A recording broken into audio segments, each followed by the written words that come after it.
New York, Manhattan, Metropolitan Correctional Center, August 10, 2019. Jeffrey Epstein, the notorious New York financier, is found hanging in his cell. As it turns out now, he was a friend to nearly every powerful person on Earth, a man with connections so deep they became a labyrinth. He was sitting in his cell and, imagine this, he somehow managed to hang himself. Literally the next morning, New York's chief medical examiner, Barbara Sampson, ruled the death a suicide. Immediately after her statement, a wave of outrage erupted. How could a man like this possibly hang himself? A man with such connections, a man who knew so much, and yet, in a New York prison with full surveillance, they let him hang? That became the central conspiracy theory. Either he was murdered, or his death was staged, and Epstein now lives somewhere under a different name. The prison was shut down in 2021, and the U.S. Department of Justice has since published a vast archive of Epstein's private correspondence. His friendship with Gates nearly destroyed the latter's 27-year marriage. But what's more interesting is a 2017 letter Epstein sent Gates about pandemic modeling. That was 3 full years before COVID-19, and the letter specifically addressed technical specifications for stamping out a pandemic. In 2012-2013 emails, investor Brian Bishop discussed with Epstein ideas about genetic engineering and, as they put it, designer babies. Epstein wrote, "I love implanting an embryo, waiting 9 months, a great ending." There is documented proof of Epstein meeting Norway's former Prime Minister Jagland while he served as Secretary General of the Council of Europe. In one letter, he argues that the Russian ruble, not the Chinese yuan, should become the world's next reserve currency. He demanded Noam Chomsky fly to his island immediately because Norway's PM would be deciding the Nobel Peace Prize, and that could be arranged. In his personal diary, Epstein called himself the center of the underground Davos. The first attempt at collective world governance came long before the United Nations, born from the ruins of the First World War. June 28, 1919, the Hall of Mirrors at Versailles. American President Woodrow Wilson holds a 14-point manifesto meant to end all wars forever. In theory, everything looked flawless. In practice, the League of Nations was a collection of good intentions without tools to enforce them. The U.S. Senate blocked ratification, and without America, the most powerful player, the League immediately became a club of Europeans who already hated each other. As Stalin wrote, "The League of Nations is a rendezvous house for imperialist bosses, conducting their affairs behind the scenes." The League watched Japan seize Manchuria, Italy invade Ethiopia. It observed, discussed, and prevented absolutely nothing. On January 1, 1942, in the middle of World War II, the Declaration of United Nations was signed by 4 countries. The UN was born from the rubble. The Security Council was built with 5 permanent members and one devastating feature: the veto. The veto, designed as a guarantee of stability, became the system's greatest bottleneck. Every serious decision became a hostage of 5 nations. Davos has long been the space where the world's future is discussed without any obligation to publish a resolution. Klaus Schwab, born in 1938 in Germany, was an engineer by training whose father ran a factory making turbines for the Nazi war machine. Young Klaus studied mechanical engineering in Switzerland, economics, and then public administration at Harvard. He understood that the global world needed an informal control mechanism, what he called the world's ski lift to the top. The first Davos meeting was held in French. Attendees smoked inside the conference room, and many were encountering something called a telex for the first time. Here, Arafat and Paris met face-to-face for the first time. Nelson Mandela shook hands with President de Klerk, and in 1988, Greece and Turkey signed a declaration preventing war. In 1996, Russian oligarchs gathered here and agreed to finance Yeltsin's re-election. No press releases, no cameras.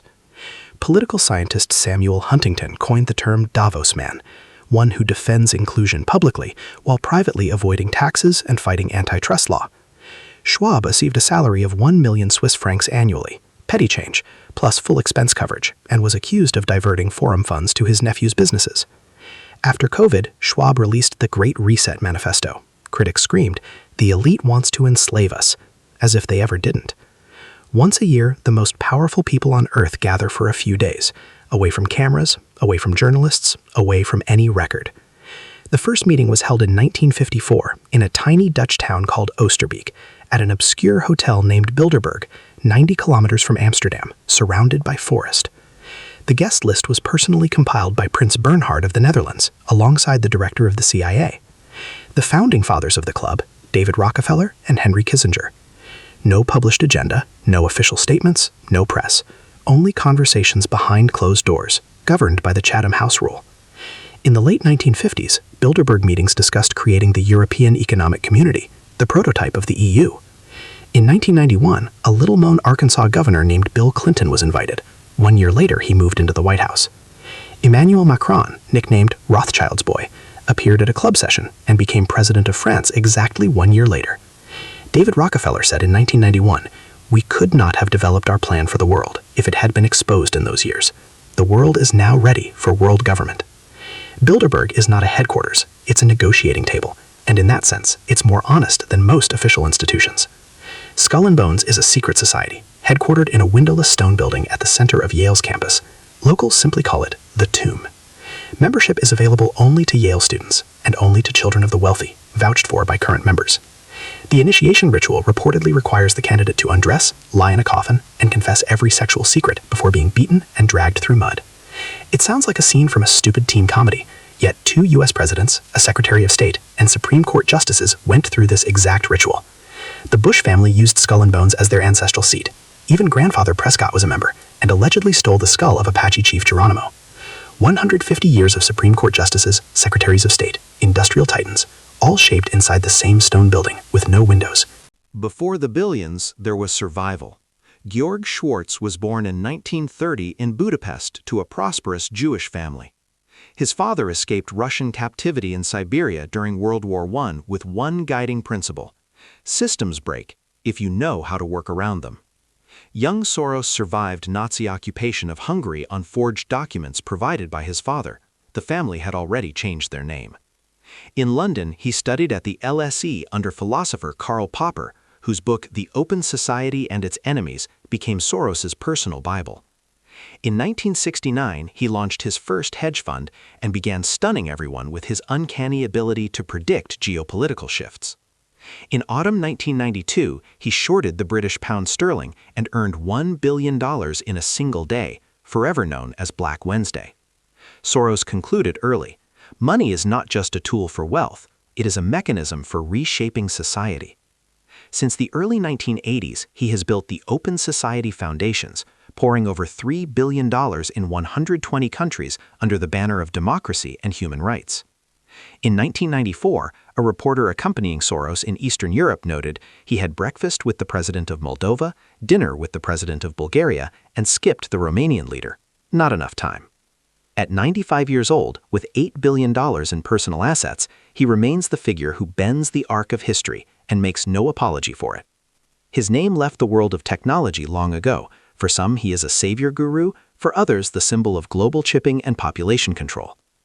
Gates was born in 1955 in Seattle to a comfortable family, father a lawyer, mother on the board of several banks. They taught children to compete and think strategically. At 13, he wrote his first program. At 17, sold his first software. At 20, he dropped out of Harvard and founded Microsoft. By 31, the youngest billionaire in history. By 40, the wealthiest person on Earth. In 2000, he and Melinda launched the Gates Foundation, today the world's largest private charity, with over $50 billion in assets. When COVID was declared a pandemic, the Gates Foundation financed vaccine development, testing infrastructure, and global logistics. In 2018-2019, Gates Foundation contributed the same amount to the WHO budget as the entire United States of America. If the Gates Foundation were a country, it would rank 91st in the world by wealth, according to the World Bank. Gates does not make political decisions, but his foundation determines which problems are priority and which are secondary. That is power through expertise, not ideology. The Rothschilds were genuinely the center of financial power in Europe in the 18th and 19th centuries, the continent's first real oligarchs. It started in 1760 in Frankfurt. Mayor Rothschild opened a currency exchange, which became a bank, which became a dynasty. By 1789, he dispatched each of his 5 sons to a European capital: London, Paris, Vienna, Naples, Frankfurt, each running their own regional bank. Their banking network financed wars, governments, and infrastructure, including lending to Britain for the defeat of Napoleon. This historical reality gradually transformed into legend, and then into a universal anti-Semitic explanation for everything unexplained. Modern Rothschilds are no longer a unified dynasty or a secret world headquarters. They are a network of financial and investment structures, primarily based in Europe. In Epstein's files, Ariane de Rothschild appears described as the wife of the corporation owner. Now, after Benjamin Rothschild's death in 2021, she is the sole owner of the entire financial empire. From 2013 to 2019, she met Epstein dozens of times. He was her business consultant, and they corresponded about family, investments, and internal dynasty conflicts. When the Yellow Vest protests threatened her family's sailboat and bank, Epstein advised her, board up the windows, buy microwave crowd dispersers, use ultra-loud noise projectors. Musk's companies now influence domains directly linked to national security and geopolitics in ways no elected government approved.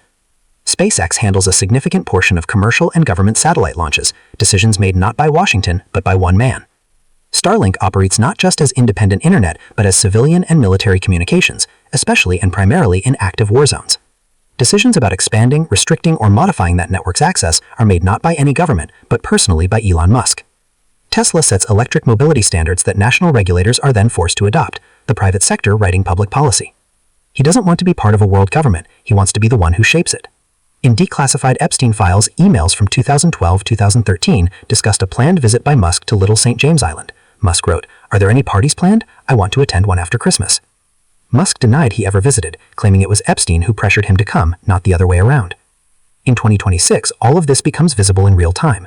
Trump signs the World Peace Council Charter in Davos, where elites have been synchronizing their plans for decades. The World Peace Council is not a replacement for the UN, it is a bypass of the UN. Follow the hands. Whoever pays, decides. Gates finances vaccines. Davos promotes them as a global standard. The World Peace Council deploys them in post-conflict zones. Soros funds organizations in 120 countries. His NGOs monitor conflicts, lobby for reforms, shape narratives, and publish the reports. Rothschilds and Rockefellers invest in energy, extraction, and sectors that the World Peace Council will brand the green transition. Clubs provide the platform. Individuals bring money and technology. Institutions provide the facade and the legitimacy. The old system of world governance no longer exists. The old world order is finished. The new one is already running. And the people who define this new world order? Most of their names you already know, but there are probably some you don't, yet.